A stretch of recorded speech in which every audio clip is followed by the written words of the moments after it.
Bapak, Ibu, saudara-saudari yang saya kasihi, berikut kami akan menyampaikan simbol-simbol yang ada di dalam gereja Santo Yosef Matraman. Bangunan gereja dimanapun berada menyimpan berbagai simbol atau lambang, seperti juga tradisi dan ritus Katolik yang syarat dengan simbol dan lambang. Pemahaman akan makna yang tersirat di balik lambang tersebut akan bermanfaat membantu umat antara lain untuk menghayati imannya, memudahkan mencari perenungan, dan mengakrabkan diri pada Allah yang dipuja. Yesus Kristus dalam Injil Yohanes menggambarkan dirinya sebagai jalan, di mana Allah melalui Kristus turun ke dunia, menemui manusia, dan melalui Kristus juga umat manusia ditarik menuju Allah. Konsep jalan menjadi sentral dan menjadi sumber inspirasi dan acuan bagi perancang interior Gereja Santo Yosef Matraman pasca renovasi. Desain interior ini menerapkan kombinasi beberapa konsep lain, yaitu konsep warna dan konsep pemilihan bahan dasar.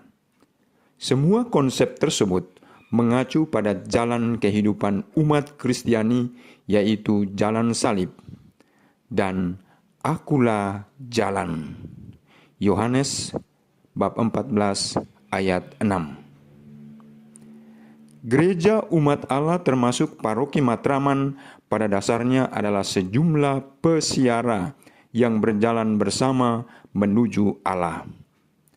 Perjalanan manusia umumnya dimulai dengan berbagai nuansa egoisme dalam perjuangannya menuju Allah. Digambarkan sangat jelas pada konsep jalan ini. Perjalanan manusia dimulai dengan kesadaran akan keberadaannya. Siapa kita dan di mana kita, dilambangkan dengan desain lantai. Perjalanan manusia yang belum tahu jalan menuju Tuhan digambarkan dengan putusnya pola lantai pada teras depan pintu utama gereja. Suatu ketika, kita yang telah mengenal jalan Allah, namun masih bimbang atau belum mau mengikuti Dia, digambarkan dalam pola bulat atau lingkaran yang merupakan ujung jalur ke altar. Untuk kesekian kalinya manusia terjebak dalam pola bulat dan aneka warna marmer menunjukkan keanekaragaman keinginan manusia yang terus melingkar-lingkar sambil mencari jalan menuju Allah. Sampai pada suatu saat, manusia akhirnya menemukan jalan Allah dan rela mengikutinya, maka ia masuk ke dalam jalur panjang menuju altar dengan warna kombinasi hanya kuning dan merah. Kuning merupakan warna kemenangan dan keagungan, kemenangan yang berasal dari pengorbanan berdarah, seperti warna merah pada tepian jalur menuju altar. Dari arah pintu gereja sebelah utara, alur yang sama berbelok arah, menggambarkan manusia yang telah mengetahui jalan Allah, namun masih tertarik mengikuti egonya dan kemauan sendiri. Perjumpaan dengan sesama dengan berbagai pengalaman rohani pada akhirnya akan membawanya berbelok menuju Allahnya.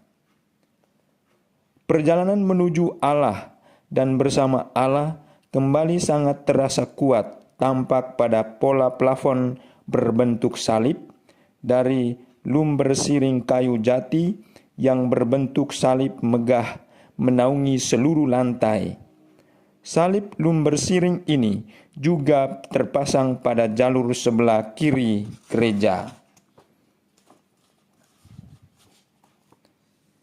Ketika Yahweh membimbing umat dalam perjalanan menyeberang gurun Sinai, Yahweh selalu menaungi umatnya dari panas terik dengan awan menggantung di langit. Selain lumber siring, plafon gipsum putih metah melambangkan keluasan tanpa batas dan kesucian rumah ibadat.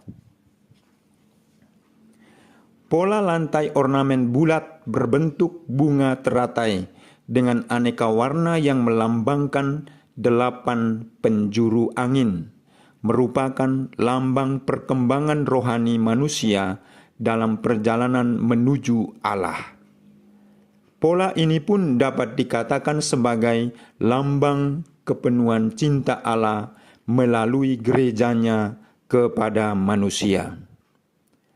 Pola 8 kelopak bunga teratai dalam lingkaran juga melambangkan 8 sifat alam. Gereja bersifat bumi yang mau dan mampu menerima siapa saja dengan segala perbedaan, kekurangan, dan kelebihan. Gereja bersifat matahari yang menyinari dan menghidupi semesta kehidupan rohani. Gereja bersifat bintang yang menjadi pedoman arah, kompas bagi kehidupan masyarakat. Gereja bersifat sebagai bulan yang menciptakan kedamaian dan suasana sejuk dan aman. Gereja bersifat sebagai api yang memberi semangat, membakar semua noda dosa melalui pertobatan dan pengampunan. Gereja bersifat sebagai air yang memberi kesegaran, kehidupan, membasuh dan membersihkan, memuaskan dahaga akan kebenaran. Gereja bersifat bayu atau angin yang memberi kelegaan bagi yang tertindas, tertekan, dan dalam kesesakan. Terakhir, gereja bersifat langit yang menaungi semesta alam, melindungi siapapun dan apapun. Lingkaran dalam pola bulat ini berangkap 3 dapat dikatakan sebagai lambang keramat Tritunggal Maha Kudus. Pola-pola ini terletak pada lantai di setiap muka pintu gereja, pada tengah altar dan perpotongan jalur, pada langit-langit dan dinding sebelah utara gereja utama. Jika diperhatikan lebih jauh, maka jalur marmer kuning merah yang bercabang di depan altar nampak seperti kasula Kristus, lambang imamat dan kurban sejati di altar. Semua ornamen, jalur, dan warna semua berakhir pada altar. Altar adalah pusat peribadatan yang berpuncak pada tabernakel dan Kristus yang tergantung di kayu salib. Warna lantai altar hijau melambangkan kesuburan, kehidupan, dan pengharapan. Sepanjang tahun liturgi, warna hijau merupakan waktu terpanjang. Pada dinding relung altar tetap mempertahankan ornamen yang ada pada altar gereja awal. Ciri khas relung altar adalah mada kemuliaan dan pujian kepada Tritunggal Maha Kudus. Te invocamus, kami berseru kepadamu. Te laudamus, kami memuji Dikau. Te adoramus, kami menyembah Dikau. O Beata Trinitas, Tritunggal Maha Kudus. Di antara kalimat pujian yang terbuat dari bahan kuningan, tergambar pula lambang pengarang Injil. Manusia bersayap, lambang Matius, karena mengawali Injilnya dengan silsilah Yesus sebagai manusia sejak Adam. Singa bersayap, lambang Markus, yang mengawali Injilnya dengan penampilan Yohanes Pembaptis yang menyerukan pertobatan, laksana singa mengaum di padang gurun. Lembu bersayap melambangkan Lukas yang memberi tekanan pengorbanan dan belas kasih pada Injilnya. Burung elang adalah lambang Yohanes yang mengawali Injilnya dengan asal-usul Yesus dari tempat tinggi. Pada mulanya adalah Sabda, dan Sabda itu ada bersama Allah. Yohanes 1:1. Tepat di tengah relung terdapat gambar bulir gandum dan anggur yang melambangkan korban Yesus yang sekali untuk selamanya. Warna altar selain didominasi dengan warna kayu jati, juga terdapat nuansa coklat, melambangkan kehangatan dan roti. Warna merah anggur yang adalah warna darah kurban. Warna kuning lambang kemenangan Kristus. Meja altar, meja sabda, dan penyangga gong semua terbuat dari bahan kayu jati. Masih pada bagian altar, patung Maria dan hati kudus Yesus di bagian kanan dan kiri relung altar. Yang tidak biasa adalah ukurannya yang setinggi 3 meter, terbuat dari fiberglass dan dibuat oleh Brata Galeri di Yogyakarta hanya dalam waktu 3 minggu. Pada panti imam terdapat patung Santo Yosef yang menyangga bangunan gereja di tangannya, merupakan patung peninggalan gereja lama. Sakristi terletak di basement, di bawah altar, dan menyambung dengan kapel untuk misa harian. Tangga turun menuju sakristi terletak di kiri kanan altar masing-masing, berjumlah 14 anak tangga. Angka 14 merupakan angka keramat dalam kitab suci, seperti 14 suku Yakub, 14 jenjang keturunan Adam sampai kepada Yesus. Pemilihan bahan interior pun mendapat perhatian dan makna. Bahan utama interior sangat dominan kayu jati. Rajanya kayu karena paling kuat, tahan lama, dan indah seratnya.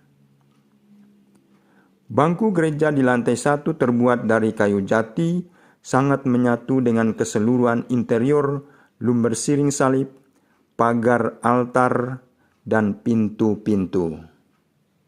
Lantai terbuat dari granit buatan yang melambangkan kepalsuan manusia. Sedangkan lantai altar terbuat dari marmer batu alam yang menunjukkan keaslian ilahi tanpa topeng kepalsuan. Ketika Salomo membangun bait Allah, ia memilih bahan-bahan terbaik, memilih arsitek terbaik, memilih tukang-tukang terbaik. Umat Matraman juga memilih yang terbaik dan mempersembahkan yang terbaik bagi tempat pertemuan mereka dengan Allah, termasuk pemilihan konsep interior. Dengan pemahaman akan lambang dan simbol konsep interior, diharapkan umat semakin memanfaatkan dan memelihara bangunan gereja sebagai bagian dari hidupnya.